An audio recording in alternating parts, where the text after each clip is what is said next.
Budget पेश कर रहे हैं।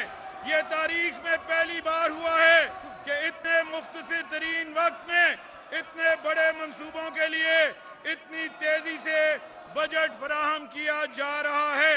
अल्हम्दुलिल्लाह इन मंसूबों पर अमल दरामद का आगाज हो गया है।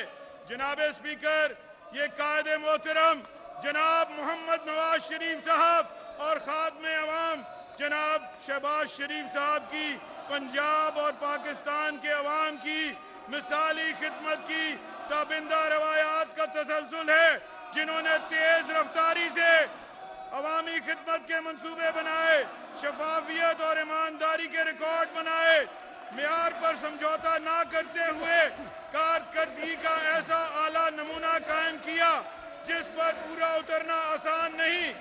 इस मेयार, रफ्तार और शफाफियत पर पूरा उतरने के लिए हमें दुगनी मेहनत करनी होगी।